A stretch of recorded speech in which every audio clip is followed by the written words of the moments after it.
নামাজের আরেক অর্থ হচ্ছে নিকটবর্তী থেকে আরো নিকটবর্তী হওয়া। আল্লাহ রাব্বুল আলামিন বলেন নিকটবর্তী হতে হলে ওয়াসজুদ ওয়াকতারিব, সেজদা দাও আর সেজদার মাধ্যমে আমার নিকটবর্তী হয়ে যাও। সেজদা দিলেই আল্লাহর নিকটবর্তী হওয়া যায়। কোন সুবহানাল্লাহ।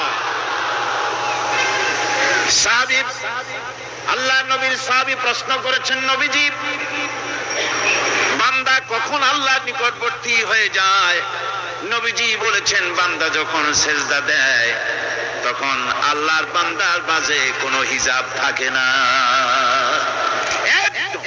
আল্লাহ পাকের নিকটবর্তী হয়ে যায় বান্দা যখন সেজদায় পড়ে যায়। সুতরাং নামাজ হচ্ছে নিকটবর্তী হওয়া, সালাত এটা হচ্ছে নিকটবর্তী হওয়া। নামাজ ফরজ হওয়ার কারণ হচ্ছে এই যে মানুষ আল্লাহর বান্দা বা গোলাম হিসেবে সৃষ্টি হয়েছে, তাই একমুখী হয়ে এর বন্দিগি করা এটা হচ্ছে তার স্বাভাবিক একটা প্রকৃতি। আল্লাহ রাব্বুল আলামিন এই প্রকৃতির দাবি মিটাবার জন্যই নামাজের ব্যবস্থা করেছে।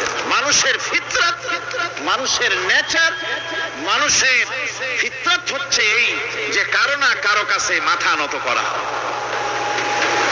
হাত জোড় করা, মাথা নত করা, সার্বভৌমত্বের মালিক কাউকে মনে করা। হাত জোড় করতে হলে, মাথা নত করতে হলে, সার্বভৌমত্বের মালিক হিসেবে কাউকে গ্রহণ করতে হলে আল্লাহর বিকল্প কেউ আছে নাকি? ইসলামের মূল দাওয়াতটা হলো ফিতরাত অনুযায়ী দাওয়াত দেওয়া হয়েছে। মানুষ যেন মাথা নত করে, গোলামি করে। এজন্য আল্লাহ রাব্বুল আলামিন বলেছেন যে আমি মানুষ এবং জিনকে সৃষ্টি করেছি, তার কারণটাই হলো মা খালাকতুল জিন্না ওয়াল ইনসা ইল্লা লিয়াবুদুন। মানুষ আর জিন জাতিকে সৃষ্টি করা হয়েছে ইবাদতের জন্য, গোলামির জন্য। ইবাদত আর গোলামি এটাই করতে হবে, গোলামি করতে হবে, দাসত্ব করতে হবে। আর এই দাসত্ব আল্লাহর আনুগত্যই গোলামির দাওয়াত দিয়েছেন দুনিয়ার সব নবীরা। কোন নবী বলেন নাই যে আমার গোলামি করো, কেউ বলেছেন? বলেন জোরে, কেউ বলেছেন? আল্লাহ পাক বলেন ওয়ালাকাদ বা'আসনা ফি কুল্লি উম্মাতির রাসূলা আন ইবুদুল্লাহা ওয়াজতানিবুত তাগুত।